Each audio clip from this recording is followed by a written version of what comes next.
Underage teens using fake IDs to gain access to bars and nightclubs is a growing problem in Portland and elsewhere. Leslie McVeigh talked to Sgt Andrew Hutchins of the Portland Police Dept about efforts to educate the public about the dangers and consequences of using a fake ID. Well, Sgt. Hutchins, 21 Reasons is working with the police department to call attention to the use of fake IDs. Can you talk a little bit about the increase in the use of these IDs and what the consequences are? The consequences, it's a misdemeanor charge. Usually it results in a summons, but it is possible to be arrested for being in possession of not only just a fake ID, but in some instances, or in many instances, we find that it's a real ID, but it's not that person's. A brother, sister, or just somebody that may look like them that they've gotten from somebody else, an older friend. Oh. So older people will let them borrow Borrow, an ID? Sometimes it's unknown. It's very tough to prove that how they got it, but a lot of times an older sibling or somebody will get a new updated license, and the younger brother or sister will get a hold of the license and use it either knowingly or unknowingly to the sibling or relative sometimes. And are they using these mostly to purchase alcohol, or? Sometimes we find that they purchase alcohol, but mostly it's to get into the bars. We find a lot of the college-age students, who, especially this time of year, that come back for their first Thanksgiving break, their first break back. Their friends are going out to the bars. Same around Christmas, and even in the summertime a lot. Their friends come back, they're almost 21, they want to go out, and they'll try and use somebody else's ID to get into the bars. And once they're in the bars, they don't really care about drinking, it's just getting in the door. Once they get in the door, then then the drinking is... Because they don't really... Right, no, you're only carded at the door, so once they're in, they're free to drink. I mean, that's the ultimate goal, is to go out and be with their friends, but the drinking is they're out there to drink.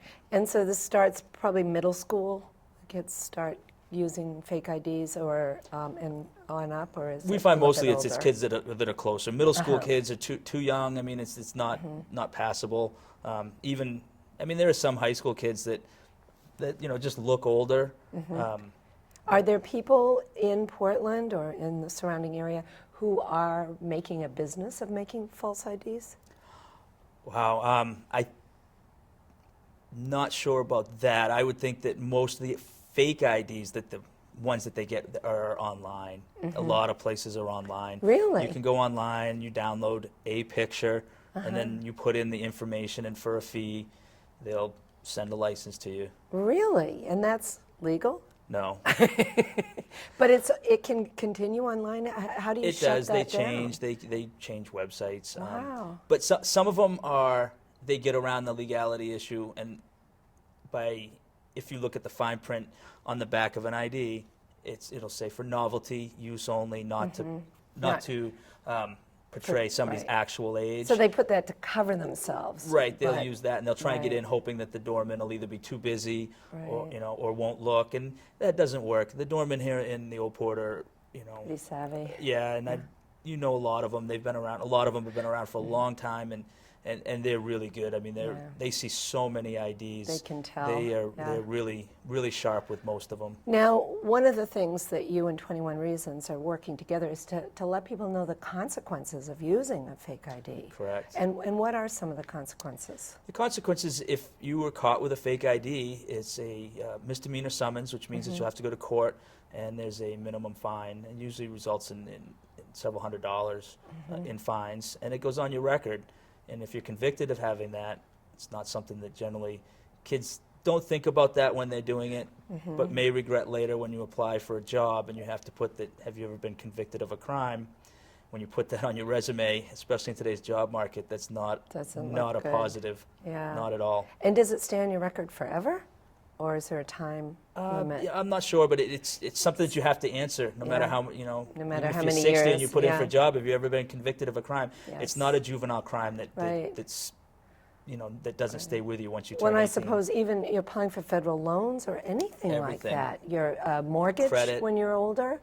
Anything that you ever filled out that ever requests Wow. asks about that, it can affect you long term, and a lot of times it's a mistake that some kids just don't They don't understand. think about that far down the road. So you're educating them and repercussions. Yeah. Well, great. I think this is wonderful. I think it's important, and keep up the good work. Thank you.